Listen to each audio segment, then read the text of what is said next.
आज बुलेटिन में सबसे पहली खबर जो हम आपको समझाएंगे वो होगी, समझिए भरत तिवारी की हत्या या एनकाउंटर, क्योंकि ये मामला अब सुप्रीम कोर्ट तक पहुंच चुका है। दूसरी खबर आपको बताएंगे, क्राइम पर सम्राट की जीरो टॉलरेंस वाली नीति समझिए, क्योंकि मुख्यमंत्री सम्राट चौधरी ने एक बार फिर से अपराधियों को चेतावनी दे दी है। तीसरी खबर आपको बताएंगे, लालू परिवार पर सम्राट चौधरी के बड़े प्रहार को समझिए, क्योंकि एक एक सवालों का जवाब मुख्यमंत्री सम्राट चौधरी ने दिया है। चौथी खबर आपको बताएंगे, बिहार में नए सर्किल रेट को समझिए, क्योंकि इस रेट के बढ़ने से कई सवाल उठ रहे हैं। तो आइए अब विस्तार से खबर को समझते हैं। सबसे पहले बात कर लेते हैं, भोजपुर के बिलौटी गांव के भरत तिवारी एनकाउंटर केस को लेकर बवाल मचा हुआ है। मामले पर सियासी पारा ज्यादा हाई हो चुका है। सम्राट चौधरी की सरकार ने पूरे केस की न्यायिक जांच के आदेश दे दिए हैं। बावजूद इसके ये केस अब सुप्रीम कोर्ट पहुंच चुका है और इन सब के बीच जिस जगह पर एनकाउंटर हुआ था वहां ग्राउंड जीरो पर पहुंचकर न्यूज 18 की टीम तफ्तीश कर रही है। बातचीत में मृतक भरत के परिवार वालों ने पुलिस पर हत्या किए जाने का सीधा आरोप लगाते हुए दोषी पुलिसकर्मियों को फांसी की सजा दिए जाने की मांग की है। सबसे पहले ये रिपोर्ट देखिए, फिर खबर तो समझिए।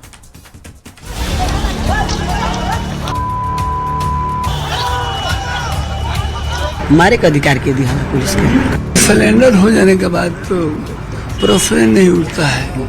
लापरवाही जो है इस परिप्रेक्ष्य में सामने आई है। सफाई अभियान चलता रहेगा, गलतफहमी मत रखना।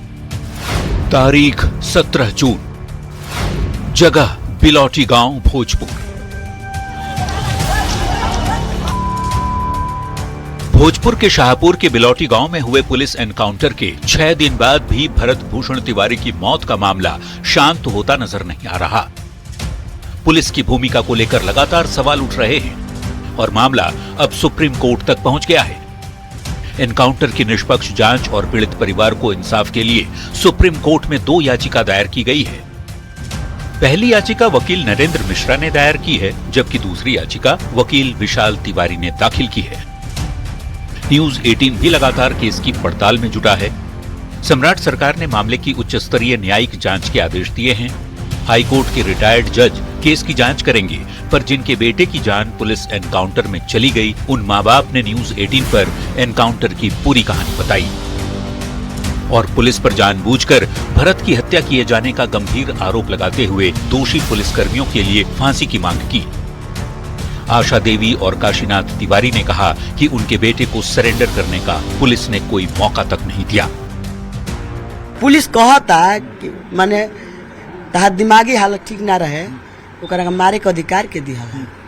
ओकरा तो मारे के अधिकार नहीं है, ओकरा के इलाज कराई ना तो हमनी पर सौंपी जाके इलाज कराइए, हम जाके इलाज करेती। सिलेंडर हो जाने के बाद तो प्रश्न नहीं उठता है। बड़े बड़े क्रिमिनल भी देखते हैं किस तरह के करते हैं, तो उनको भी नहीं काउंटर किया जाता है। ये तो मान ली कि मामूली सा एक मामूली सा मानी के एक ठो माने उपकार करने के लिए व्यक्ति था। वैसे इस मामले में बिहार के एडीजी लॉ एंड ऑर्डर ने भी पुलिस की गलती मानते हुए कहा है कि भरत केस को हैंडल करने में पुलिस से गलती हुई। इस मामले में लापरवाही जो है इस परिप्रेक्ष्य में सामने आई है। बता दें, मुख्यमंत्री सम्राट चौधरी ने भरत तिवारी केस की न्यायिक जांच का आदेश देते हुए कहा है कि सरकार का उद्देश्य घटना के सभी पहलुओं की निष्पक्षता और पारदर्शिता के साथ जांच सुनिश्चित करना है। पर जिस तरह से पुलिस पर आरोप लगाए जा रहे हैं, उससे नहीं लगता कि ये मामला जल्द शांत होने वाला है। न्यूज 18 के लिए पटना से शैलेंद्र और आरा से चंदन के साथ अमित कुमार की रिपोर्ट। तो भरत तिवारी एनकाउंटर की अब जो जांच है वो न्यायिक जांच शुरू हो चुकी है, लेकिन फिर भी परिजन कई सवाल उठा रहे हैं। तो भरत तिवारी की हत्या या एनकाउंटर, इसे आप समझिए। ये समझने की कोशिश हम करते हैं, क्योंकि एनकाउंटर मामले में पुलिस ने भी अपनी चूक अब मान ली है। एडीजी लॉ एंड ऑर्डर का बयान सामने आया, जिसमें उन्होंने कहा कि मामले को हैंडल करने में पुलिस से गड़बड़ी हुई, जिसके तहत एक एसएचओ, 2 एसआई, 1 एएसआई निलंबित किए गए, 2 सिपाही को भी निलंबित किया गया है। मामले की जांच शाहाबाद डीआईजी को सौंप दी गई है और अस्पताल में जांच करने वाले डॉक्टर का भी बयान सामने आया। डॉक्टर का यह कहना है कि भरत को जब लाया गया था तो उसका ब्लड प्रेशर, पल्स काफी कम थे, हालत उसकी गंभीर थी। नाजुक हालत में उपचार किया गया और उसके बाद पीएमसीएच रेफर किया गया। परिजनों का पुलिस पर आरोप है कि 5 गोली भरत को मारी गई। पुलिस का बयान कुछ और ही कह रहा है। पुलिस का कहना है कि सेल्फ डिफेंस में गोली मारी गई, लेकिन बड़ा सवाल आरोपी पुलिस वालों पर हत्या का केस दर्ज होगा। देखिए, समझिए भरत तिवारी एनकाउंटर पर सवाल आखिर क्यों उठ रहे हैं। तो 17 जून को भोजपुर के बिलौटी गांव में एनकाउंटर हुआ था। बिहार पुलिस और 28 साल के भरत भूषण तिवारी के बीच मुठभेड़ हुई थी। गोली लगने से भरत तिवारी घायल हो गए। पटना के पीएमसीएच ले जाते उनकी मौत हो गई। सोशल मीडिया पर वायरल हुए एक वीडियो से इस पूरे एनकाउंटर पर सवाल उठ गया। एनकाउंटर से पहले के जो वीडियो हैं उसमें भरत पुलिस पर पिस्टल तानता हुआ दिखाई दे रहा है। वीडियो में भरत ने हथियार पुलिस की तरफ फिर फेंक दिया और वो आत्मसमर्पण करता हुआ भी दिख रहा है। आरोप है कि हथियार डालने के बावजूद पुलिस ने उस पर गोली चला दी। सरेंडर करने के बाद भी भरत को गोली मारने को परिजन हत्या बता रहे हैं और पुलिस का यह दावा है कि आत्मरक्षा के लिए जवाबी कार्रवाई में गोली मारी गई। अब आप समझिए भोजपुर एनकाउंटर पर उबाल क्यों है। तो वायरल वीडियो में भरत ये बार बार पुलिस और सरकार के खिलाफ नाराजगी जाहिर करता है। धमकी देते हुए भरत लगातार पिस्टल हाथ में लेकर लहरा रहा था। कड़ी नोकझोंक के बाद पुलिस पर भरत तिवारी पर गोली चलाने का आरोप है। भरत की मौत के बाद भोजपुर के बिलौटी गांव में जमकर बवाल हुआ, हंगामा हुआ, सड़क जाम लोगों ने किया और पुलिस के खिलाफ गुस्सा भी दिखा। मृतक के परिजन जो हैं वो अब पुलिस के खिलाफ केस दर्ज करने की बात कर रहे हैं। परिजनों का दावा है कि भरत जवेनिया गांव में बाढ़ पीड़ितों के फिर से बसाए जाने की मांग कर रहा था। पुलिस और प्रशासन पर भरत की बात अनसुनी करने का आरोप है। परिजनों का यह भी दावा है कि सरकार की उपेक्षा से तंग आकर भरत ने हथियार उठाया था। भरत घर से बाहर गया था तो पुलिस ने उसे घेर लिया और एनकाउंटर कर दिया। अब आप समझिए भरत तिवारी केस में अब तक क्या हुआ है। तो एसएचओ सहित 6 पुलिसकर्मी को निलंबित किया गया है। बिहार सरकार ने हाईकोर्ट के रिटायर्ड जज से न्यायिक जांच के आदेश दे दिए हैं। विपक्ष के साथ एनडीए नेताओं ने भी पुलिस एनकाउंटर पर सवाल खड़े किए हैं। सुप्रीम कोर्ट में इस केस से जुड़ी 2 याचिकाएं दायर कर दी गई हैं। याचिका में फर्जी मुठभेड़ का आरोप लगा है। सीबीआई जांच की मांग की जा रही है। भरत के मां बाप ने दोषी पुलिसकर्मियों को फांसी देने की भी मांग की है। बढ़ते हैं आगे और बात अगली खबर की। बिहार में पुलिस के एनकाउंटर पर सवाल उठ रहे हैं और इस बीच सीएम सम्राट चौधरी ने एक बार फिर से अपराधियों को चेतावनी दे दी है कि बिहार में ये जो सफाई अभियान चल रहा है ना, वो चलता ही रहेगा। अब सीएम के बयान पर आरजेडी ने सवाल खड़े किए हैं। ये रिपोर्ट देखिए फिर खबर तो समझिए। आरा में भरत तिवारी के एनकाउंटर को लेकर बिहार में सियासत गर्माती जा रही है और इस बीच सीएम सम्राट चौधरी का एक और बयान सामने आ गया, जिसने एनकाउंटर पर पहले से भड़की आग को और हवा दे दी। सीएम सम्राट ने कहा है कि बिहार में सफाई अभियान जारी रहेगा, अपराधियों को बिहार छोड़ना ही होगा। अपराधी हर हालत में जाएगा, उसको बिहार छोड़ना होगा, कोई रोक नहीं सकता है। अपराधी के लिए कोई जगह नहीं है। ये बिहार है, कितना भी सोचो, कितना भी अपराधी के पक्ष में रहो, कुछ नहीं फर्क पड़ता है। सम्राट चौधरी हर हालत में बिहार को अपराध मुक्त बनाएगा।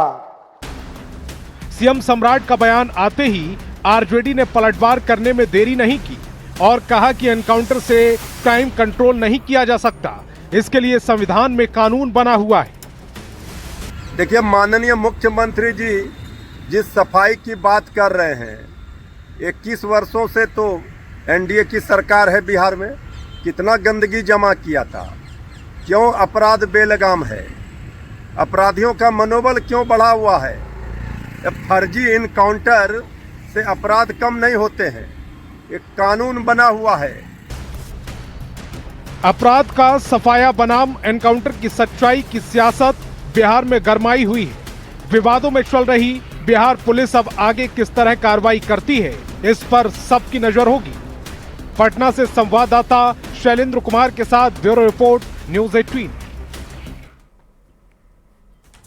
देखिए, मुख्यमंत्री सम्राट चौधरी की तरफ से एक बार फिर से अपराधियों को सख्त चेतावनी दे दी गई है कि अपराधियों को बिहार तो छोड़ना ही पड़ेगा। अब आपको ये खबर समझाते हैं। अपराधियों को सीएम का सख्त संदेश आप समझिए। पुलिस एनकाउंटर पर उठते सवाल के बीच मुख्यमंत्री सम्राट चौधरी का ये बहुत बड़ा बयान है, क्योंकि अपराधियों को खुली चेतावनी सीएम ने दे दी है। कहा है कि बिहार में जो सफाई अभियान चल रहा है वो जारी ही रहेगा, यानी कि अपराधियों को बिहार छोड़ना ही होगा। वो कहते हैं कि आरा में भरत तिवारी के एनकाउंटर पर बिहार में सियासत काफी ज्यादा गर्म है। विपक्षी दल आरजेडी के सवाल पर मुख्यमंत्री का सीधा जवाब सामने आया कि कानून से खिलवाड़ करने वाले किसी भी हाल में बचेंगे नहीं। आरजेडी ने एनकाउंटर से क्राइम कंट्रोल नहीं होने की बात कही है। संविधान और कानून का आरजेडी हवाला दे रहा है। सीएम सम्राट चौधरी ने अपराध को राजनीति से दूर रखने की बात भी कही। तो क्राइम पर सम्राट की जीरो टॉलरेंस वाली नीति को भी अब आप समझ लीजिए। देखिए, अपराधियों को खुली चेतावनी दी गई है कि बिहार छोड़ो या तो शमशान जाओ। पुलिस को खुली छूट है कि अपराधियों पर 48 घंटे के भीतर कार्रवाई की जाए। पुलिस पर गोली चलाओगे तो गोली खाने के लिए तैयार रहो। बिहार में अपराधियों के लिए कोई जगह नहीं है। मुख्यमंत्री सम्राट चौधरी के पदभार संभालने के बाद ताबड़तोड़ एक्शन जारी है। 18 दिनों के भीतर पुलिस ने 5 एनकाउंटर कर अपराधियों को बड़ा संदेश भी दिया था। अब भरत तिवारी एनकाउंटर को लेकर विवाद है, सवालों के घेरे में पुलिस है, लेकिन सीएम सम्राट चौधरी की दो टूक है, किसी भी हाल में कानून के गुनहगार बचेंगे नहीं। और यही वजह है कि उन्होंने एक बार फिर से अपराधियों को सीधी चेतावनी दे दी। बढ़ते हैं आगे और बात अगली खबर की। सीएम सम्राट चौधरी ने लालू परिवार पर बड़ा हमला बोला है। सम्राट चौधरी ने बंगले और सुरक्षा पर चल रही सियासत के बीच लालू परिवार को खरी खरी सुना दी। सम्राट ने लालू परिवार के दिल्ली से लेकर महुआ बाग तक के बंगले को भी गिना दिया। सम्राट चौधरी ने बिना नाम लिए लालू प्रसाद को खलनायक भी बताया। सम्राट चौधरी के इस बयान के बाद सियासत सुलग गई है। ये रिपोर्ट देखिए, फिर खबर तो समझिए।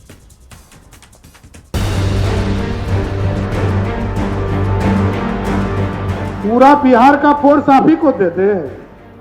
अरे अति पिछड़ा कर को सुरक्षा कौन देगा? बिहार में लालू परिवार की सुरक्षा और बंगले पर सियासत उफान पर है। 10 सर्कुलर रोड वाले बंगले और सिक्योरिटी को लेकर लगातार सुलग रही सियासत के बीच सीएम सम्राट चौधरी ने इस सियासत की आग को और भड़का दिया है। सम्राट ने लालू परिवार पर अब तक का सबसे बड़ा प्रहार किया है। सीएम सम्राट ने लालू प्रसाद और राबड़ी देवी को दो टूक सुना दिया। जितनी जरूरत है उतनी सुरक्षा मिली हुई है। अब क्या पूरे बिहार का फोर्स लालू परिवार की सुरक्षा में लगा दिया जाए? आजकल घर और सिक्योरिटी खेल रहे हैं। एगो घरवा चाहिए, एगो बेटा को चाहिए, एगो माता जी को चाहिए। अभी उनके यहाँ 150 पुलिस वाला है, 150, लेकिन वो कहेंगे कि हमरा सब पुलिस वापस ले लिया। अब बताइए, पूरा बिहार का फोर्स आप ही को दे दे। अरे अति पिछड़ा कर को सुरक्षा कौन देगा? अरे आपको जितनी जरूरत है उतनी सुरक्षा है। लालू जी को बुलेट प्रूफ, राबड़ी जी को बुलेट प्रूफ गाड़ी, अब क्या चाहिए तो बता दीजिए। सम्राट चौधरी यही नहीं रुके, उन्होंने बिना नाम लिए लालू प्रसाद को खलनायक तक बता दिया। सम्राट ने कहा, जो सबसे बड़ा खलनायक है उससे डर लग रहा है। जो सबसे बड़ा खलनायक हो उसी को डर लग रहा है, इसका मतलब सुशासन ठीक हो गया है। सीएम सम्राट ने बंगले को लेकर लालू परिवार की बखिया उधेड़नी शुरू कर दी। सम्राट ने कौटिल्य नगर से महुआ बाग और दिल्ली से गोपालगंज तक लालू प्रसाद के बंगले का जिक्र छेड़ दिया। सम्राट ने कहा, जिन्होंने पिछड़ों की जमीन पर कब्जा किया है वो उसे छोड़ेंगे नहीं। और कितना घर है गिन पाया आज तक कोई? उनको कितना घर है? एगो राजा बाजार में अलग घर, कौटिल्य नगर में 5 गो घर मिला के एक घर, महुआ बाग में अलग कब्जा किए हैं, गोपालगंज में अलग कब्जा किए हैं, दिल्ली में अलग कब्जा किए हैं। अरे अब कितना कब्जा कीजिएगा? मैं तो इतिहास निकाल रहा हूं साथियों। 1990 से लेकर 2026 तक अति पिछड़ा समाज का जमीन किसने किसने कब्जा किया है, सारा हिसाब करूंगा। सम्राट चौधरी के ताबड़तोड़ हमले के बाद आरजेडी तिलमिला गई है।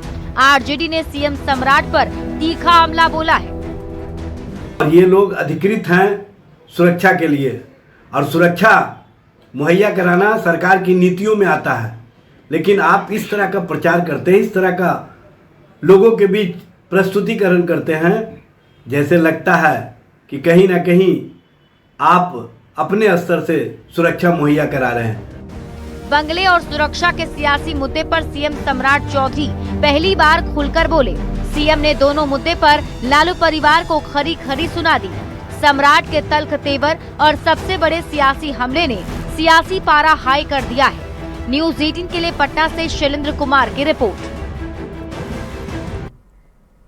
देखिए, बीते कुछ दिनों से लालू परिवार का बंगला और सिक्योरिटी को लेकर के कई सारे सवाल उठ रहे थे और एक एक करके सीएम सम्राट चौधरी ने आज सभी सवालों के जवाब दिए हैं, जिसमें उन्होंने लालू परिवार पर सम्राट चौधरी ने बड़े प्रहार किए। इसे आप समझिए।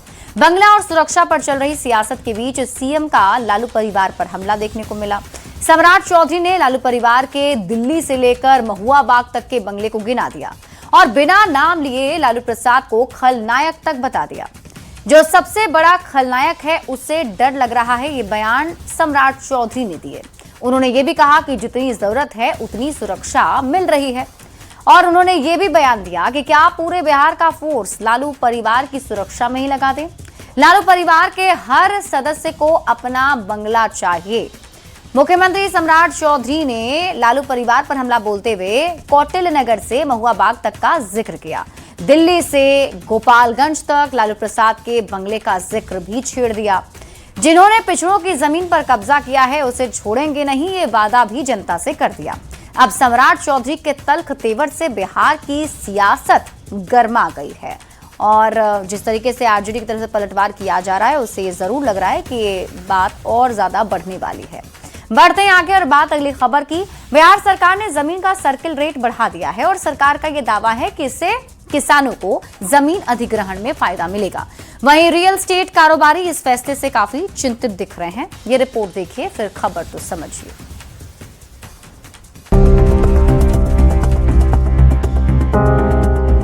बिहार सरकार ने जमीन और फ्लैट की रजिस्ट्री के लिए मिनिमम वैल्यू रजिस्टर यानी सर्किल रेट को बढ़ा दिया है। नया सर्किल रेट तत्काल प्रभाव से लागू हो चुका है। सर्किल रेट बढ़ने के बाद शहरी क्षेत्रों में जमीन की दर लगभग दोगुनी हो गई है, जबकि ग्रामीण इलाकों में इसे 1.6 गुना बढ़ा दिया गया है। सरकार ने स्टैंप ड्यूटी में भी 1% का इजाफा किया है। सर्किल रेट बढ़ाने की घोषणा के बाद रियल एस्टेट से जुड़े लोग परेशान हो गए हैं। रियल एस्टेट कारोबारियों का कहना है कि जमीन खरीदना और बेचना अब दोनों ही मुश्किल हो सकता है।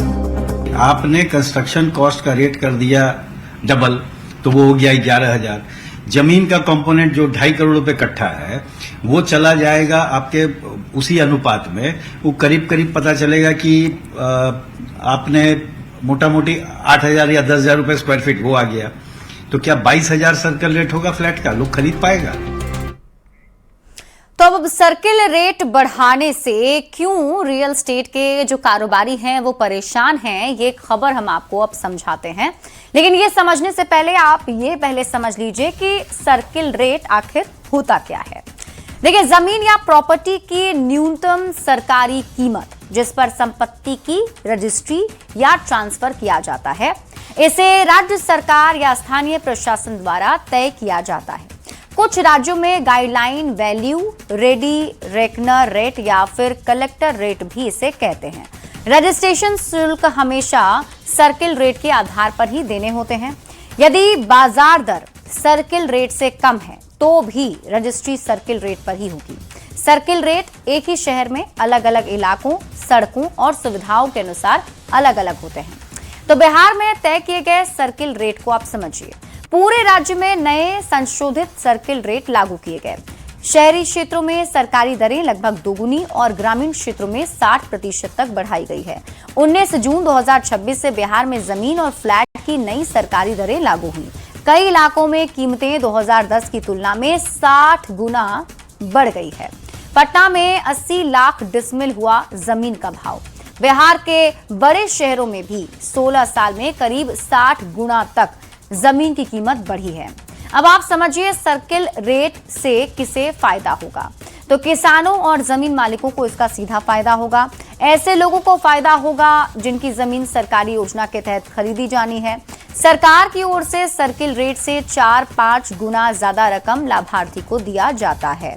तो ऐसे में अब इससे फायदा तो होने वाला है जमीन मालिकों को, किसानों को, लेकिन रियल एस्टेट के कारोबारी जो है वो इससे परेशान जरूर है।